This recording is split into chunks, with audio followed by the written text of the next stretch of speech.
नमस्कार, golden times news में आपका स्वागत है। आज हम हैं श्योपुर में, जहां पर जनता से बात करेंगे। राजस्थान सरकार द्वारा जो 6 बजे से कर्फ्यू के आदेश मिले हैं, 5 बजे मार्केट बंद हो जाएगा। हमारे साथ में कुछ लोग मौजूद हैं, उनसे बात करते हैं। सर बताइए। जी सर, वैसे तो इफ़ेक्ट तो काफ़ी पड़ेंगे लॉकडाउन से। मेनली जो डेली जो काम करने वाले लोग हैं और जॉब करते हैं, वो ज़्यादातर तो शाम को ही उनको डेली रूटीन जैसे ग्रोसरी आइटम्स हैं और सब्जियां वगैरह हैं, वो लेने वो शाम को ही जाते हैं वैसे मेन कर तो। और इससे काफ़ी इफेक्ट तो है, पर लोगों को कॉम्प्रोमाइज़ तो करना पड़ेगा, क्योंकि सरकार ने जो कुछ फैसला लिया है तो अपने वेलफेयर के लिए ही लिया है, तो कॉम्प्रोमाइज़ ज़रूरी है वैसे। तो इससे स्टूडेंट लाइफ पे क्या असर पड़ने वाला है? स्टूडेंट लाइफ पे असर तो पड़ेगा। अब स्कूलें और कॉलेजें तो बंद कर दी वैसे, अब स्टूडेंट लाइफ पे असर तो पड़ेगा। अब शाम को तो वैसे क्या ज़रूरत है अब निकलने की स्टूडेंट्स को? तो मेरे को तो नहीं लगता कि स्टूडेंट्स को शाम को निकलने की कोई ज़रूरत है। वो तो वैसे भी सेल्फ स्टडी कर सकते हैं, वो रूम में कर सकते हैं। हाँ, आपका इस बारे में क्या कहना है? नहीं, स्टूडेंट्स की पढ़ाई में काफ़ी ज़्यादा फ़र्क पड़ेगा। इससे हमारी पहले भी पिछले साल भी हमें डायरेक्ट प्रमोट कर दिया था, इस बार भी हम लोग को कुछ ऐसे ही चांस लग रहे हैं। तो इससे हमारा रिजल्ट का कोई मतलब ही नहीं निकल रहा। पढ़ने वाले और नहीं पढ़ने वाले सब बात बराबर है। इस टाइमिंग पे हमारी पढ़ाई हुई नहीं है, एक साल हमारा सीधा सीधा बर्बाद हो गया इससे। तो इससे हमारे ऊपर तो काफ़ी ज़्यादा इफेक्ट पड़ा है। जी सर, आप बताइए, ये जो कर्फ्यू लगा है, इससे आपके बिजनेस के ऊपर क्या फ़र्क पड़ने वाला है? सर बिजनेस को एक अलग विषय है, लेकिन जिस तरीके से ये कोरोना बढ़ रहा है, छोटे मासूम बच्चों में चिंता का विषय जो लेकर आ रहा है, तो इसके लिए ज़रूरी है कि कुछ समय के लिए कंप्लीट लॉकडाउन लगाया जाए। आगामी जो जनता है, जो नए नए बच्चे हैं, छोटे छोटे बच्चों को लेकर ये बहुत ज़्यादा जिस तरीके से फैल रहा है, तो इसको बिजनेस को छोड़कर कुछ समय के लिए संपूर्ण लॉकडाउन लगना ही ज़रूरी है। सर, ये कोरोना बढ़ रहा है, इसके अंदर आप जिम्मेदार किसको मानते हैं? जिम्मेदार सरकार के साथ साथ पब्लिक, यहाँ तो जो बिल्कुल बेपरवाह हो चुकी है। कोई लापरवाही, मतलब किसी तरह की कोई लापरवाही नहीं है। सब खुलेआम ऐसे घूम रहे हैं जैसे कोरोना का कुछ है ही नहीं। जिन्होंने सबने इसको इग्नोर करना छोड़ दिया है, लापरवाही करना है, तो इसके लिए पब्लिक 70% पब्लिक इसकी जिम्मेदार है। अच्छा सर, आप बताइए, जो चुनाव हो रहे हैं, क्या वहाँ पे कोरोना नहीं जाता है? वैसे इसीलिए तो उन्होंने लॉकडाउन कल से लगाया है, कर्फ्यू कल से लगाया, नहीं तो ये पहले ही लगा चुके होते।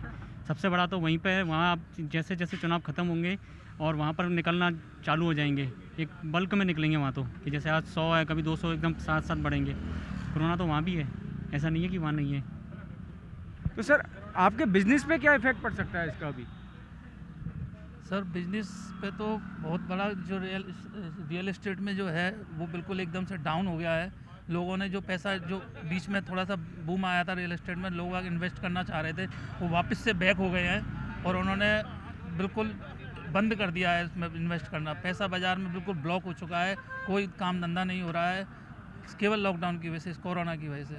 और आने वाले समय में इसका कोई पता नहीं कि कब तक ये चलेगा ऐसा। लेकिन इसका सबसे ज़्यादा छोटा असर, इसका इफेक्ट जो छोटे व्यापारी वर्ग हैं उन पर ज़्यादा असर पड़ रहा है, क्योंकि उनका बिजनेस ही शाम को स्टार्ट होता है। अब अगर ये दिन का भी बंद हो गया और शाम का भी तो बंद कर ही दिया है इन्होंने 5 बजे से, तो हमारा तो मानना है कि इस पर बहुत ज़्यादा आम जनता को, जो गरीब परिवार लोग हैं, उनके बहुत ज़्यादा बुरा असर पड़ेगा। तो आइए इन भाई साहब से जानते हैं कि इस कर्फ्यू की आर्थिक स्थिति पर क्या फ़र्क पड़ेगा। तो भाई साहब, आप बताएं कि जो कर्फ्यू लगा है राजस्थान में, उस पर आम आदमी की आर्थिक स्थिति पर क्या फ़र्क पड़ने वाला है? देखो भाई साहब, कर्फ्यू तो ठीक है, पर उससे ये फ़र्क पड़ रहा है कि यार शाम को 6 बजे बाद में मार्केट, तो असली मार्केट तो शाम को 6 बजे बाद में ही चलता है। उससे आम जनता पर क्या फ़र्क तो पड़ता ही है ना भाई। लोग अभी देखो, शाम को 6 बजते, यानी 6 बजे मार्केट कर्फ्यू लग रहा है, तो लोग बाग 5 बजे से बंद करना चालू कर देते हैं। नहीं करते तो जुर्माना लगता है। अब लोग बाग कमाने के लिए फिर कहाँ निकलेंगे? शाम को 6 बजे बाद में ही होता है असली मार्केट। ये है तो भाई, इन्होंने कर्फ्यू सही लगाया, पर थोड़ा सरकार को ये ध्यान देना चाहिए भाई, ये कमाएंगे कहाँ से, इनका खर्चा कहाँ से चलेगा? नहीं तो आप बिजली के बिल इतने बढ़ रहे हैं, पेट्रोल इतना महंगा हो रहा है, तो वो जीविका कहाँ से निकालेंगे? कमाएंगे नहीं तो वो खर्च कहाँ करेंगे, कैसे करेंगे वो? ये है।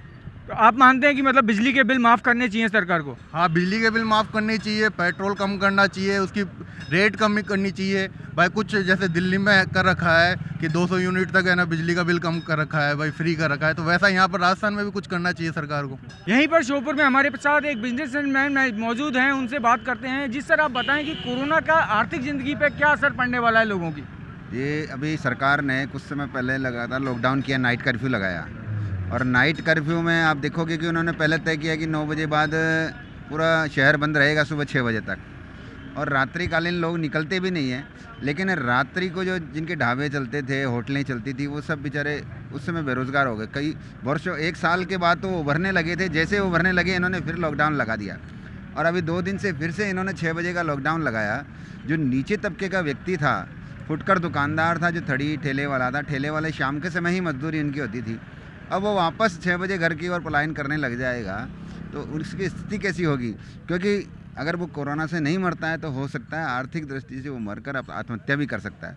तो सरकार को इसका उपाय भी करना चाहिए कि कोरोना बढ़ रहा है तो उसका उपाय भी करें, लेकिन आर्थिक दृष्टि से जूझे नहीं लोग, मरे नहीं, उसके लिए भी उपाय करना चाहिए कि जो नीचे तबके के लोग हैं, कि जिसे अभी जैसे हमने देखा कि भारत में और भी सरकारों ने जो गरीब मजदूर थे उनके लिए एक राशि जारी की है कि भाई इन लोगों के लिए फुटकर दुकानदार है उनको हम सरकार की ओर से इतनी राशि देंगे, ये राशन देंगे।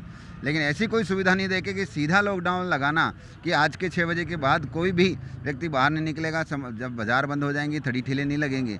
शराब की दुकान को तो आपने 8 बजे तक परमिशन दी है कि 8 बजे तक खुलेगी, लेकिन छोटा जो दुकानदार है उसको परमिशन नहीं मिली कि बेचारा 8 बजे तक खोल सके और अपना धंधा कर सके। उसे तो 6 बजे अपने घर को जाना ही है। तो ऐसे समय में ऐसे छोटे छोटे जो लोग हैं, गरीब ऐसे लोग हैं जो पहले के समय पलायन किया था, वो वापस पलायन की ओर जाने लगे और आज सब अपने गांव की ओर मुख करने लग गए। गांव की ओर जाने की तैयारी लोगों ने, छोटे दुकानदारों ने करने लगी है। तो सरकार को इसका उपाय करना चाहिए, सोचना चाहिए, इस विषय में विचार करना चाहिए। चुनाव को छोड़कर मुख्यमंत्री को इस विषय में भी जानकारी लेनी चाहिए कि राजस्थान में अगर पलायन बढ़ रहा है तो उसका क्या कारण है, उन लोगों को रोकना चाहिए, नहीं तो वैसे ही आर्थिक संकट पहले जैसा वापस आ जाएगा। सर, जहाँ पर चुनाव हो रहे हैं वहाँ पर क्या कोरोना नहीं जाता?